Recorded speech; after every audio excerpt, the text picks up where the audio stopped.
24 oras nang nakabantay ang pulisya sa Batangas City Grand Terminal. Inaasahan namang dadagsa ang mga pasaherong uuwi sa iba't ibang probinsya sa Biyernes, December 22. Para sa detalye, makakasama natin live si Denise Abante. Denise?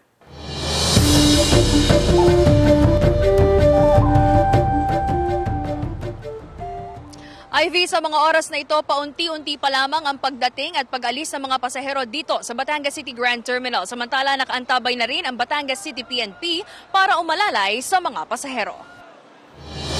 Nakatalaga na sa gilid ng passenger departure area ang help desk ng Batangas City Police bilang paghahanda sa pagdagsa ng mga pasahero ngayong Pasko at Bagong Taon. Ayon sa pulisya, 24 oras ang kanilang monitoring at deployment sa lugar.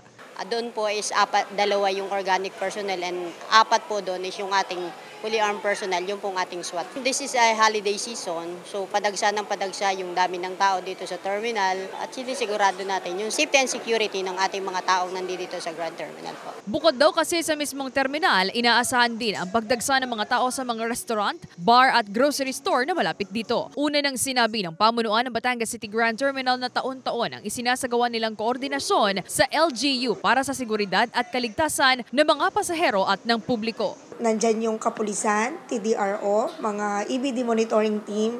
Lahat naman sila is-supportive sa atin. Expected mo talaga volume yan. Dahil lalo ngayon, mahaba, may holiday na hanggang 26, almost, baka yan 1 week.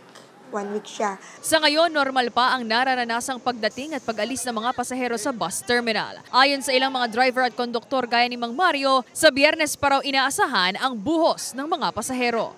Kasi may trabaho pa. Marami na din. Nalalaki ang kita. Siyempre, yun ang ating kailangan, yun ang kailangan namin, pasahero. Para nga malaki ang kita. May ilan namang pasahero na mas piniling lumuwas ng maaga sa kani-kanilang mga probinsya. Gaya na lamang ng magkakamag-anak na sina Victor na pauwi sa Mabini, Batangas. Medyo matraffic tapos mahirap mag-commute. Pero susundin naman kami dito. After Christmas naman so maluwag pa naman. Nagsagawa na rin ang kanilang regular inspection ng Land Transportation Franchising and Regulatory Board o LTFRB-4A sa mga pampasaherong bus. Ivy, ayon sa pamunuan ng terminal, inaasahan nilang makapaglalagay na din ng help desks ang iba pang ahensya ng gobyerno sa mga susunod na araw na tutulong sa pag-alalay para sa seguridad at kaligtasan ng mga dadagsang pasahero. Yan muna ang latest mula rito sa Batangas City Grand Terminal. Balik sa iyo, Ivy. Maraming salamat, Denise Abante.